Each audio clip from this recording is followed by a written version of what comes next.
So I can't. I mean, we probably saw that Biden was gonna win. It's a cool thing, I guess. I mean, Yeah, when you see like what happened in 2018, when you have like this blue wave of anger come in, I think just 2020 was the culmination of it all. And I just at the end of the day, you just think just you know Trump and COVID. That was gonna yeah. be the final. That was the final nail in the coffin for me. It's definitely the less bad of the two outcomes. Yeah, I mean, we can, I guess, start making progress. Does anybody here actually think real progress is gonna happen? I really think it depends on how people respond, because I think if a lot of Democrats, and unfortunately, I shouldn't even say fear. I know this will happen. The question is to what extent. The question is to what extent will Democrats decide, oh, Biden has been elected, racism and poverty and sexism are over now. And in as much as they think that that is the case, that will mean less pressure from the grassroots on Biden, and that will mean less things will get done. I mean, the GOP are in the mud.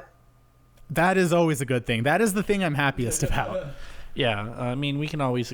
Anytime the GOP loses power, I think we can all that's a good thing, because the problem is with our current two-party duopoly is that the Republicans know how to handle power in a way that the Democrats just don't.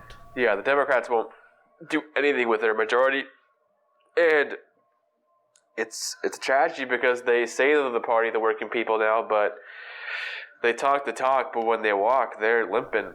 Yeah, I mean, I think that the problem with the Democratic Party, which is almost the opposite with the Republican Party, is the Democratic Party is trying to become as wide tent a party as possible. They're trying to be the party of the worker and the boss, the party of the affluent white suburbanites and the marginalized people. You know, the party of the people who are critical of Wall Street, big pharmaceutical companies, you know, giant banks, all that, but also the people who lobby for those things. And so the issue becomes, well, how do you fit everyone into that tent? And unfortunately for them, it's to just kind of not do anything but pay lip service to the fact that you will, as opposed to the Republicans, who are just a bunch of, you know, hooting goblins that know that they don't have a popular coalition but know how to yield power effectively because they at least have an agenda that doesn't have the same contradictions that Democrats do, because, you know, again, the Democrats have the bosses and the workers, basically the exploiters and the exploited. Yeah, and you know, it sucks because basically it seems like the Republicans punted this election to get that 6-3 majority on the Supreme Court, and because of that, it doesn't really matter because they're going to be able to challenge any, like I said, even remotely left-leaning policy is going to be challenged on the Supreme Court. Yeah, it's kind of like their final hurrah. Like they knew they were going to lose, and it's like, all right, we're just going to keep everything in place. So we lose, but we don't necessarily lose. Yeah, if anything, they can at least gum up the works so that even if there isn't a bunch of conservative legislation being passed, there is a Supreme Court that will block anything, like Nick said, any sort of progressive legislation at all from being enacted. And so we're going to have even more gum in the works, which, by the way, fun fact, a majority of the bench right now of the Supreme Court have been appointed by presidents who did not win the popular vote. George Bush Jr. and Donald Trump. Yeah, like he said George Bush Jr. I just call him that just for easiness sake. Yeah, there's your functioning democracy at work. Yeah, majority of a court with lifetime appointments that are in no way democratically decided, chosen by presidents who did not have the will of the people on their side. So I'll just wrap it up by saying this. I know everybody here was going to challenge the Biden administration and push for changes because we know that Biden is under no obligation to do any of that stuff. This one goes out to checkmark liberals. You told us vote for Biden and then push him left afterwards. It's time to put up or shut up. Ball's in your court, y'all. Shall we get it started? Let's do it. All right. Welcome to A Mouthful of History. I am, as always, your host, Nicholas Malott. Joined with me, Cameron Millage. When you go to school, you shouldn't forget your backpack. So, for me, I have done the unthinkable and forgot my mic. So I'm recording from my phone tonight. And David Hollingsworth. What's poppin', y'all? If we were not recording at my place right now, I'm pretty sure I would have also forgotten my stuff. Don't make me feel good.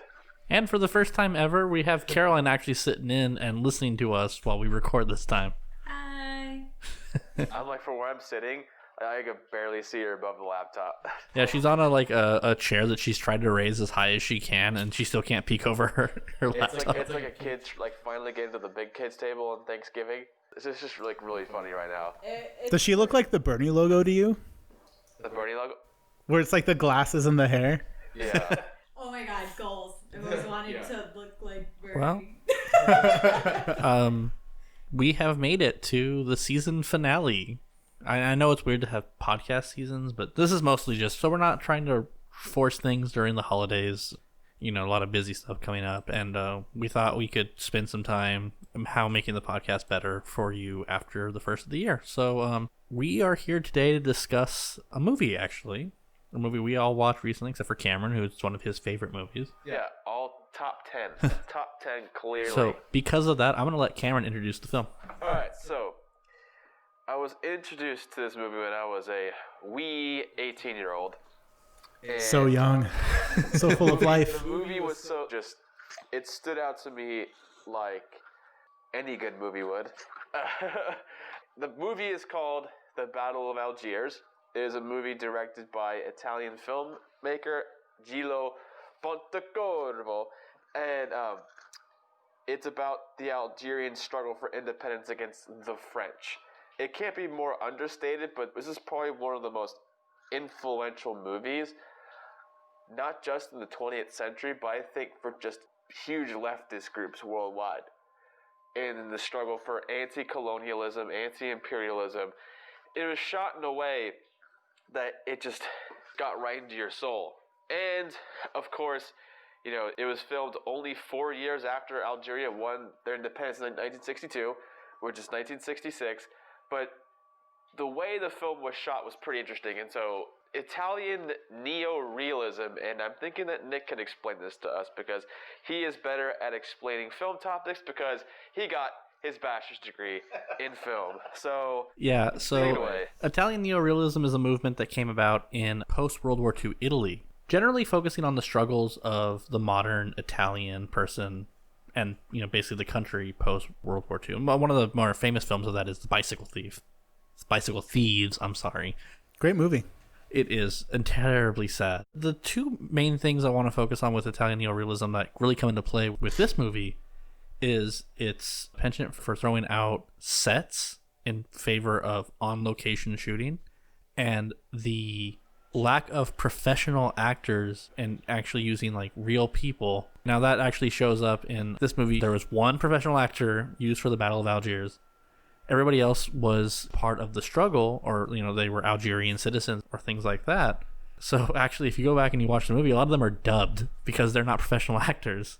So that's Italian Neo-Realism in a nutshell. I don't want to, this isn't a film podcast, so I'm not going to go into too much detail. But Neo-Realism ultimately died out because people wanted more of the optimism of Hollywood.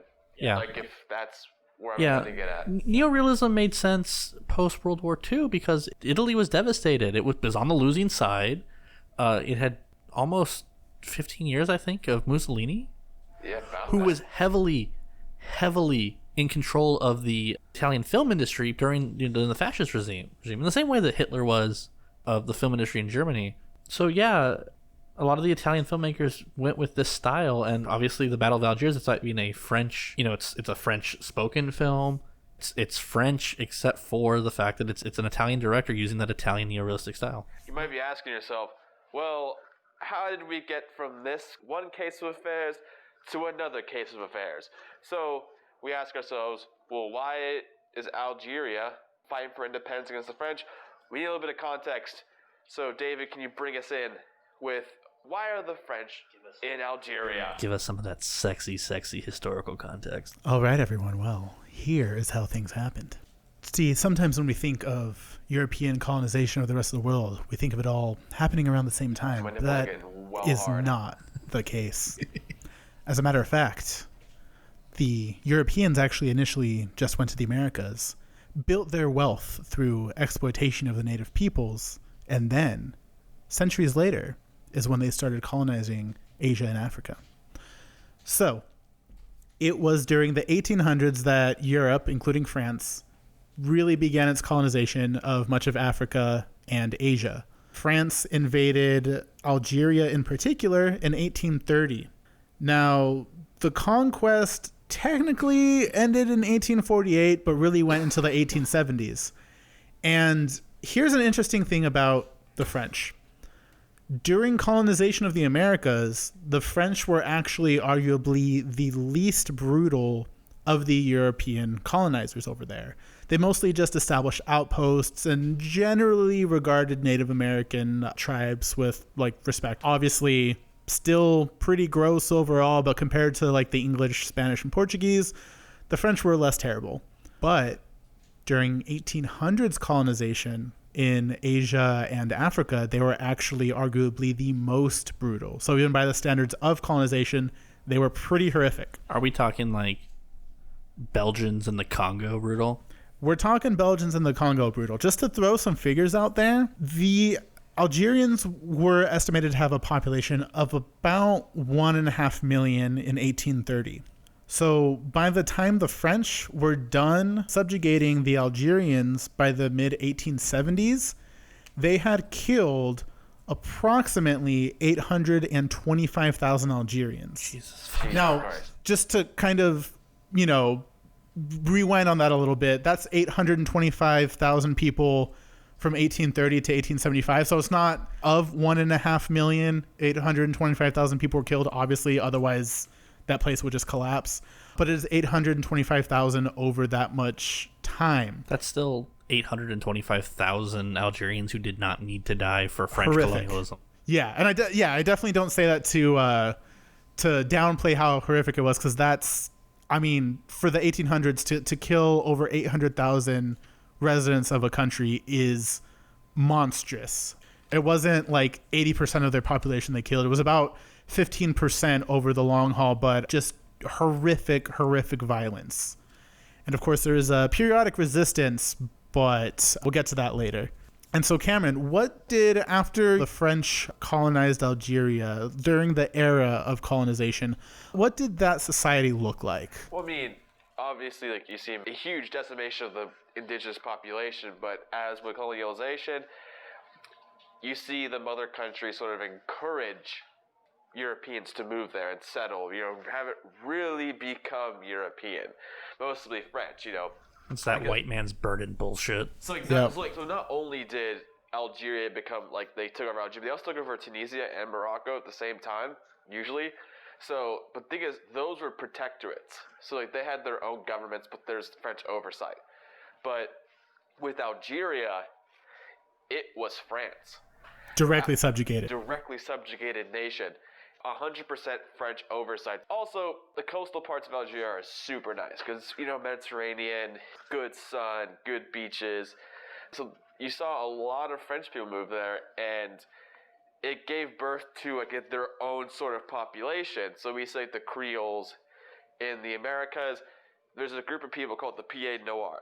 So the Pieds Noirs are Europeans who were born in Algeria. And most notably, the most famous Pied Noir is every white girl likes to quote, Albert Camus. He's probably the only most notable Pied Noir, but by the time the 1950s roll around, there are about 1 million Pied Noir that live in Algeria. Pinot Noir, that's my favorite kind of wine. Oh, God. Pied damn Noir. Well, also, French said, well, what does Pied Noir mean? Well, it means black feet. So it's basically a racist term. Yeah, and so this population is generally considered European, but it's right in the middle. They're Europeans born in Africa, so they're lesser Europeans as far as the Europeans are concerned. Contextual. So these Pieds Noirs got all the same rights and privileges a French citizen would, but the Algerians were considered second-class citizens. So these Pieds Noirs were in every shape of the imagination European. And just one last point before we get to the movie itself, because one of the things we even see in the movie is you see Europeans saying, oh, everything was fine until these rebels started showing up in 1954. However, as is the case with pretty much any subjugated people, there was resistance from the time of invasion and occupation to the definitive civil war that would lead to the end of that occupation. It's just, unfortunately, none of them had succeeded before, but those resistance movements were always there. Yeah, and it took France 40 years from when they entered Algeria to completely pacify the country, from like 1830 to 1870. Yeah, and resistance groups happened like all the time. Yeah. Because of course, it's like if someone else in your country, you want them out, right? So you keep going with the resistance. So we're in the 1950s, and so we see a group called the FLN really start getting way more powerful. Still the most powerful political group in Algeria to this day. Kind of in the same way that the Revolutionary Party in Mexico. Yeah, the PRI. Yeah. By the way, expect an episode about the Mexican Revolution in the future. So that's pretty much the most context we can give you at this point, because we don't want to spend this time as like part one of a history lesson. Yeah. So let's get to the start of the movie, shall we? So let's get to the beginning. So the movie is filmed in a kind of like a newsreel style. Again, that Italian Neo-Realism kind of makes you look like you're watching someone's everyday life going on. So the movie does this throughout the entire time. It's almost like it's giving you like a play-by-play newsreel of the events leading up to the battle itself. Yeah, and so the film is interesting because it doesn't fully have a protagonist. If there's any one character that you could call the protagonist, it is Ali Lapointe.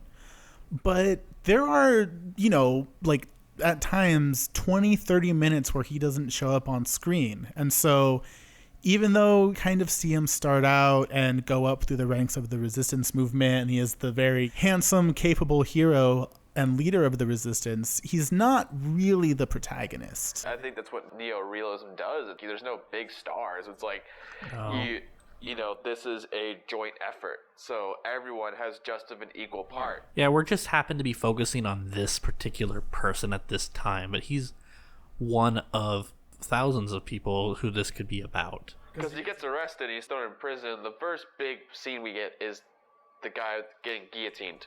Okay. And he's saying, like, long live Algeria. And he's thinking, like, what's going on? Like, he's dying for a cause. Just to be clear, this is Ali Lapointe watching this happen. He's not the one being guillotined. So Ali Lapointe's in prison, and he sees the prisoner getting his hands by his back. He's like saying, Allah Akbar, long live Algeria. Like, Algeria. Then he goes out and then gets his head cut off with a guillotine. Yeah, fun fact. The French would use the guillotine as the preferred method of execution until the 1970s. Damn.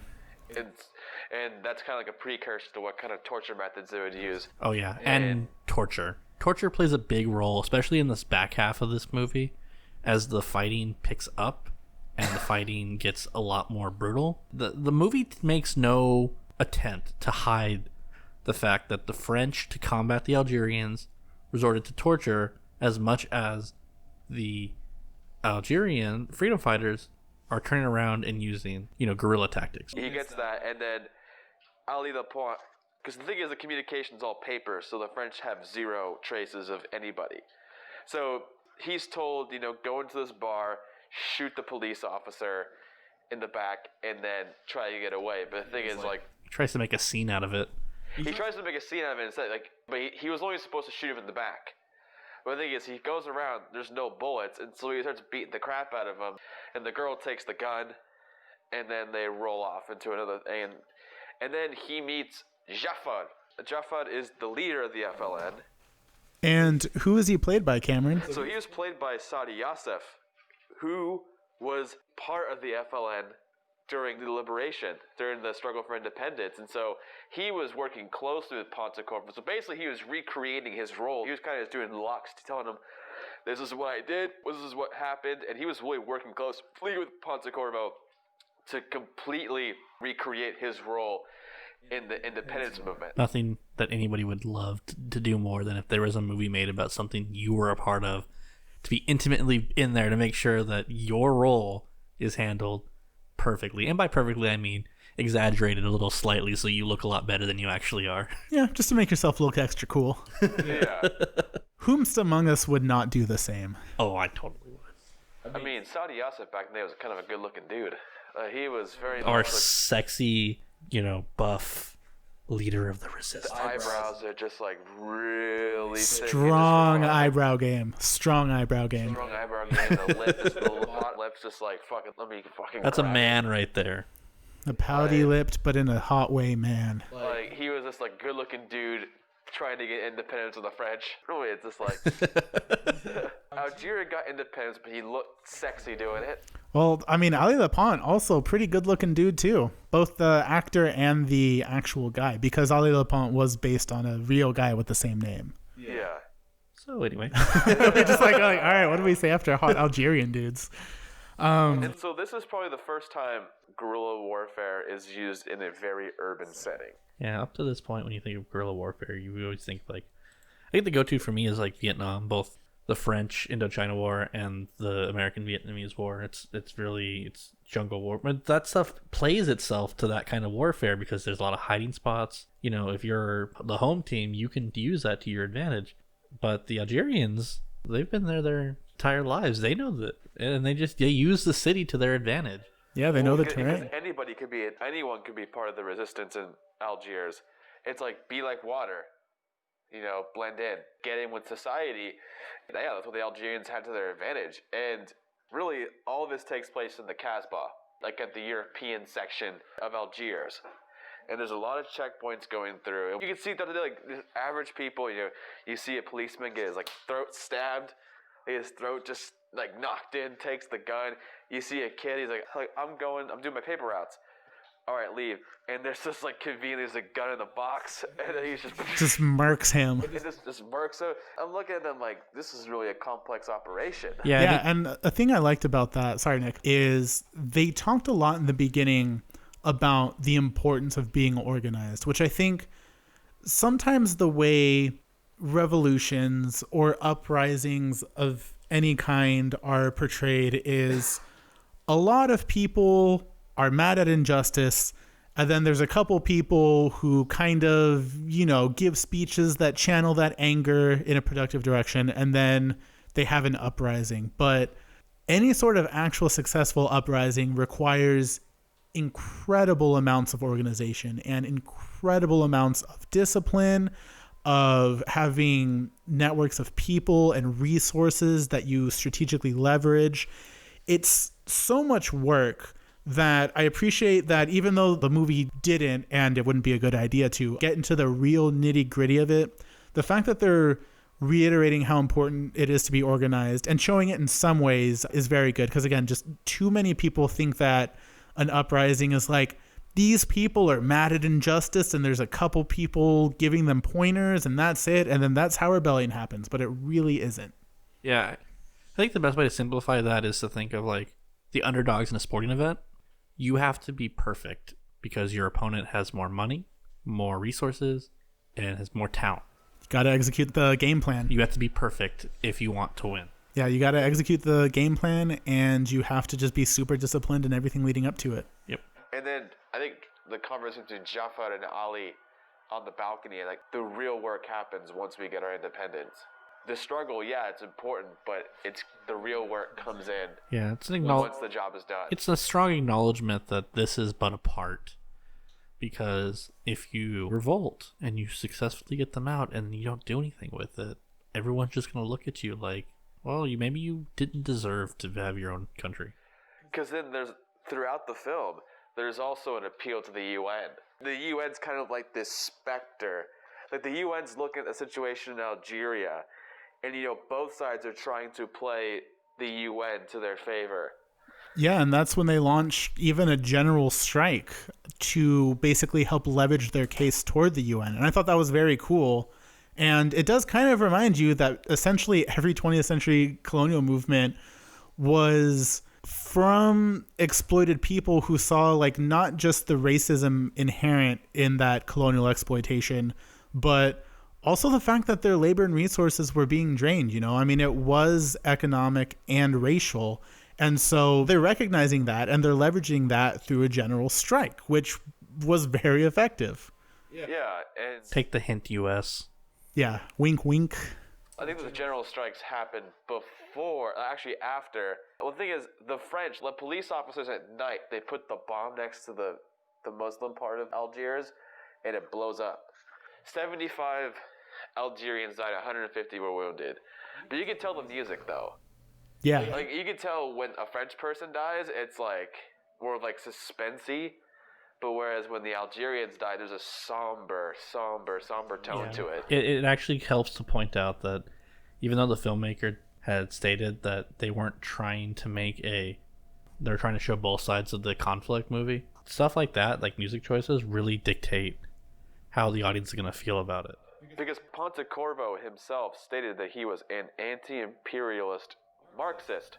Yeah, and if you're an anti-imperialist Marxist and you're doing a movie about imperialist exploitation that, I mean, again, you know, it's both racial and economic, you can say you're trying not to show a side, but you're going to have your sympathies. And, I mean, rightfully so. After the bombings happened, the use of women in the movie, this is true too, they used women to carry out bombing missions. And so the most poignant scene for me in the movie is when the three women, two of them go to two bars, and then one of them goes to the French airport. And they see like real life going on.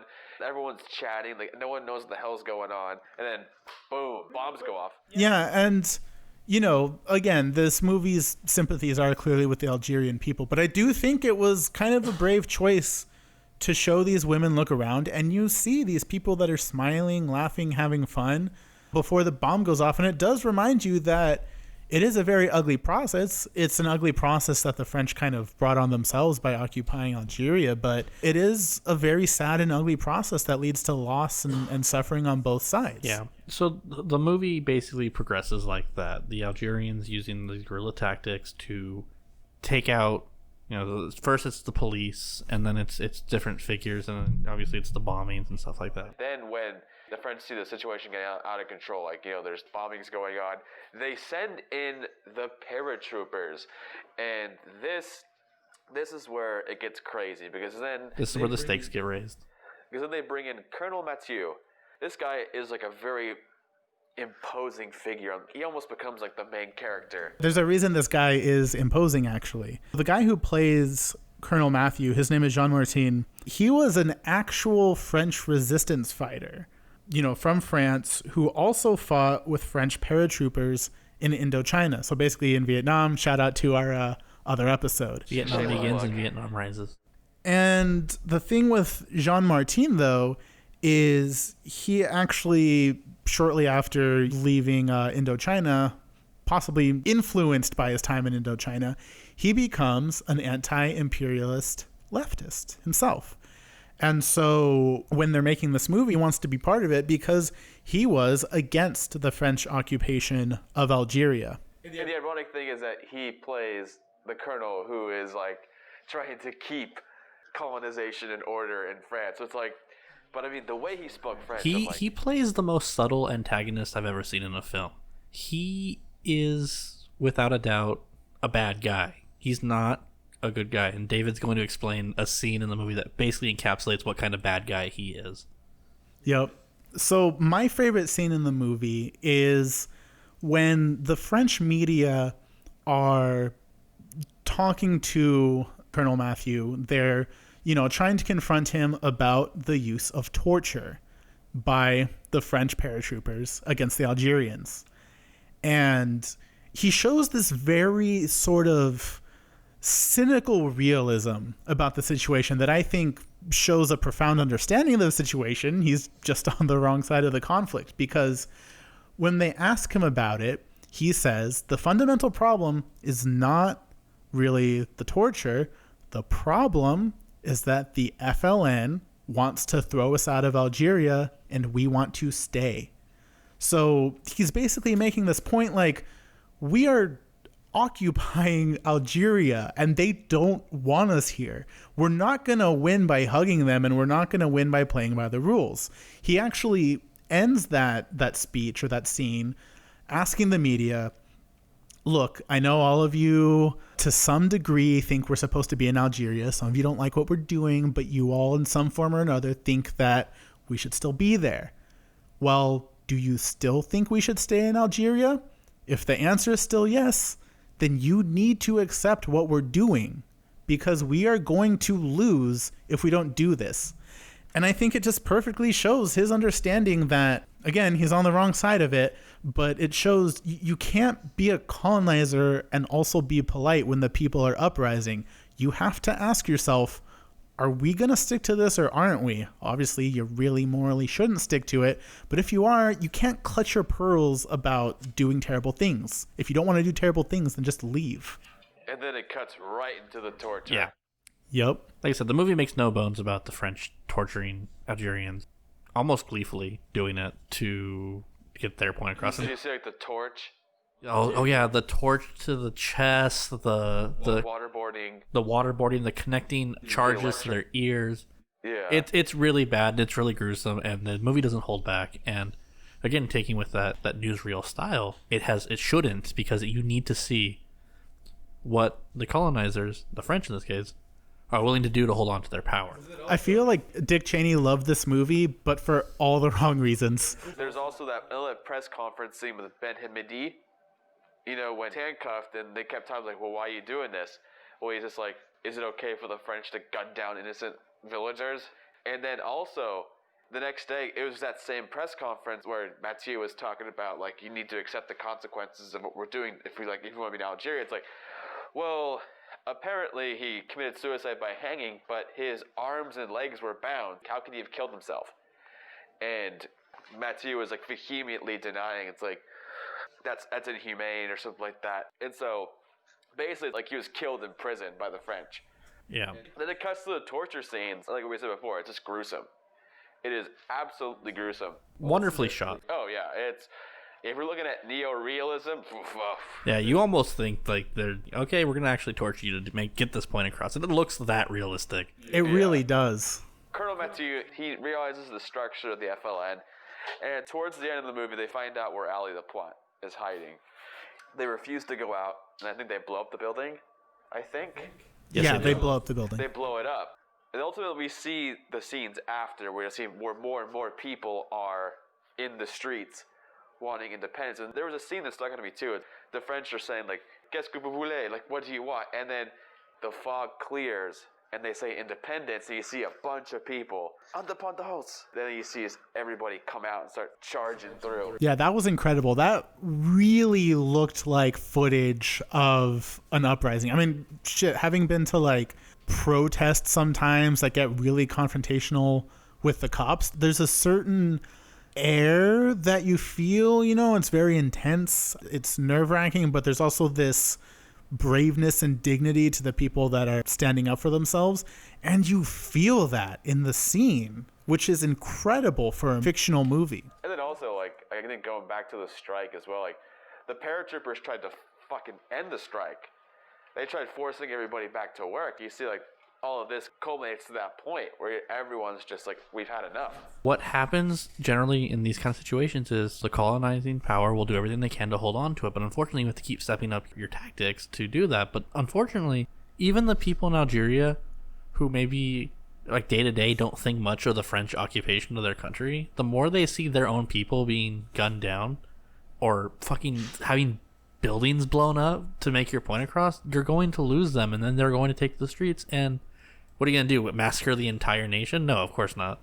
Yeah, and actually in France, the mounting opposition to Algeria spelled crisis for the French government itself. And it led to, I don't remember off the top of my head what exactly happened, but it basically led to like a change in power for who was in control in France. Because word got out of the torture methods being used against Algerians, so you saw a lot of protest. Because that's also what time of the student protest movement as well, across Europe and the United States. So you saw more and more protests against torture, and de Gaulle had to come and step in. Context: Battle of Algiers takes place in the year 1957. This was kind of like the height of the struggle. And even like Jaffa or even Saudi Yassef in an interview said, like, if one of our crew members died, like, we get his uncle and his son to join the FLN. every death we bring in more and more recruits. Yeah, every instance of horror and showing the other side to be terrible brings more people into your side. Yeah. It's exactly why, if you look at a more modern context, U.S. involvement in the Middle East is long-term bad for American security, because you're just radicalizing an entire generation of people to attack you for their independence, because you are the occupying force in their country. Which also, going off of that, the same way we're talking about like the occupation losing popularity in Algeria, that's kind of happening here. It's not as obvious because it's so automated with drones and stuff like that. It doesn't affect us as much as like all of our sons and brothers and friends being shipped off. But if you ask the average person now if there's a good reason why we're in the Middle East, no, even like conservatives aren't super gung-ho about the wars anymore. So the thing is, de Gaulle steps in to settle the situation in Algeria, and a lot of pieds noirs were like, yes, de Gaulle's going to save us. Wait, sorry, real quick, just for our listeners who don't know, who is de Gaulle? So de Gaulle is the president of France, who's also essentially a dictator. And he was president before, right? Yeah, and then he was came back in. president in exile in World War II. And let the Free French Radio, like Radio Europe, stuff like that. So de Gaulle comes in and is just like, fuck it. Algeria is going to be independent. So basically, he made the final decision in that, all right, we're going to get out of Algeria. So the Algerians get their independence in 1962. The Battle of Algiers doesn't get made until 1966. Yeah. 4 years after independence was gained. In fact, actually, the movie was banned in France for the 5 years, from 66 to 71. Yep. And there were many protests at movie theaters trying to show it. So I want to talk about the significance of what happens after the independence movement. So the Battle of Algiers goes in. So the thing is, a lot of pieds noirs end up moving to France. They are seen as enablers of colonialism. So not only are they not wanted in Algeria, because obviously it's not their home anymore, they're also hated in France because they're seen as the enablers of colonialization. So there was also a lot of Muslim conscripts in the French army, and it's against their will, so they're called harkis. But harki grew onto its worst connotation. They're seen as traitors. So you had a lot of Muslims in Algeria who fought for the French because they were forced to. They were seen as traitors. So it's just a lot. It's heavy. And for Algeria itself, it did have a tumultuous aftermath, because picture this, you're occupied for 130 years and the French have systemically brutalized you. Again, as we talked about at the beginning of the episode, like even more so than the average colonial regime. And a lot of the doctors, the engineers, the high-skilled jobs that were in Algeria, they were being done by the French. And if they were being done by Algerians, it was usually with the sort of collaborator class of Algerians. And so Algeria did, in the aftermath of its occupation, after it gained its freedom, it struggled and it had civil war and it had a lot of strife and poverty. But just to kind of drive the point home, if you exploit a people for that long, take their resources, murder their people in mass numbers, and don't let them get access to, high-skilled jobs and training and everything like that, then that's what's going to happen. And so if you hear someone who's like, oh, well, these colonial movements were big shots, but then when Europe left, they collapsed. Yes, because they've been destroyed for over a century. And so it's just important, I think, to drive home the point that when countries struggle after colonization, it's like they have to get back on their feet after being fucked up for over a century. So we're going to give our final thoughts on the movie. I'm going to kind of go over some of the significance of the film. This film was super influential for leftist movements across the world. Like for the IRA, the PLO, Tamil Tigers, and it was required viewing for the Black Panther Party. Which I thought it was kind of interesting that the guy who played Ali Lapont kind of looks like Huey Newton. Or at least to me, I don't know. Yeah, it looks like a very Arab Huey Newton. Yeah, like a lighter-skinned Huey Newton. So this movie was seen as liberation. This is the movie for people who want to liberate their own countries. But this movie could be drastically interpreted in such a different way, because post 9/11, this movie was seen in the United States as misconstrued, meaning glorifying Muslim violence. Oh, these are Muslim terrorists. It was seen through a religious lens rather than like a political liberation lens. Post 9/11, people thought, oh, this is like the Algerians fought against Western Judeo-Christian values and they won. So it's seen as like worthy of death. Thing is, this was required viewing for the U.S. military because during the invasion of Iraq in 2003, this was kind of the urban warfare that we're going to be dealing with. Just imagine showing that movie to your troops and being like, remember guys, side with the stormtroopers here. Like, and then the Petraeus doctrine that was created included a lot of the French torture methods that were used against the Algerians. So basically, there was a French author, I forgot the name, but they used books about the pacification of Algeria, and basically the U.S. was heavily influenced by how the French did things in Algeria, in Iraq. And before 9/11, this was seen as like a movie for the liberators, but according to America post 9/11, this is like glorifying Muslim violence. Yeah. I mean, for me, just to sum up my final thoughts on the whole thing, that's kind of the power of cinema, the power to radically influence people, and the power to have its message re-examined and refocused, even against its own will. Yeah, and I guess my main thoughts on the movie are it's incredibly well done.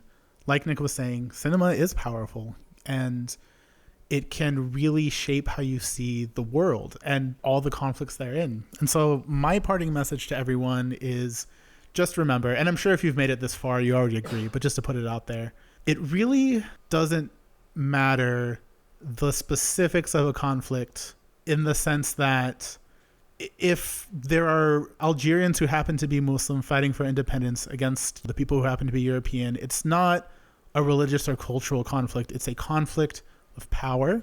And when you see a conflict of power, it should be your instinct to side with the people who are being oppressed. So don't see people from other cultures as your enemy. Don't see Muslims or people of color, just any other group as your enemy. Always see the person who's being taken advantage of and exploited as your ally, and just have each other's backs. We are all the oppressed class. We're more power together, and they know that. If you take anything else, any other message from this movie, it's that there's strength in numbers, there's strength in unity, and there's strength in message. And organization is key. Organization is very key. All right, as we travel through these next few years and these dark times or wherever we're going, just remember that. Before we go, I want to thank you all for joining us this year. This was a fun experiment to start a Mouthful of History, and I've had a great time doing it. It's led to a lot of discussion, stuff I didn't even know about until we started actually researching some of these topics, so that's been great.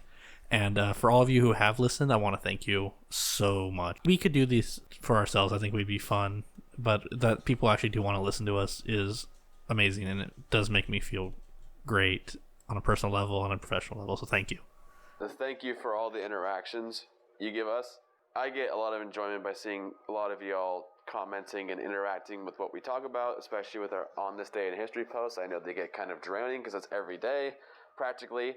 So we always want to try to throw some history facts for the days, and so we do that a lot to like get people involved in. And also, going into next year, we're going to think about a lot of ways, especially monetizing the podcast now, and think about setting a Patreon. We'll be on the lookout for that, but that's coming up later. And then also, we especially want to thank Caroline for putting all the effort into making us sound good, and she's the real MVP.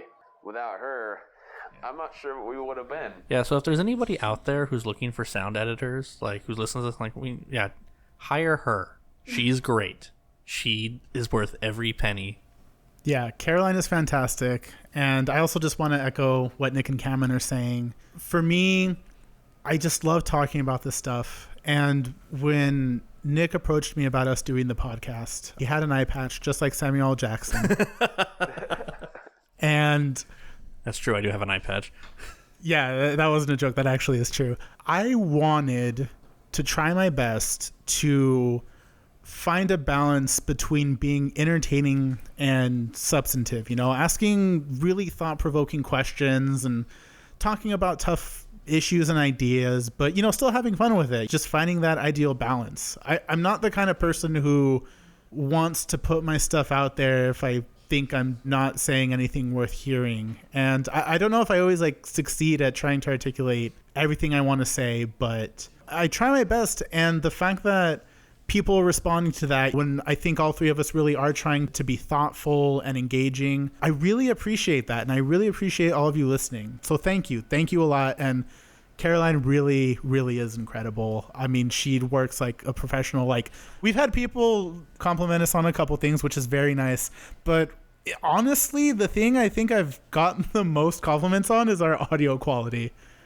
That's good to hear. Yeah, no, like honestly. And that's not because of us. It's because Yeah, of that's not Caroline. because of us. We drone on. Caroline sat here for over an hour to listen to us, so we're gonna go now so that she can get up and not have to deal with us anymore. But Yeah, she doesn't have to hear us just like complimenting her for like 20 straight minutes. all right, so again, thank you all, and we will be back. Until next time, have a good Thanksgiving, have a good whatever winter holiday you celebrate, and have a good New Year. Festivus for the rest of us. Thanks, everyone. Bye. Catch y'all in 2021.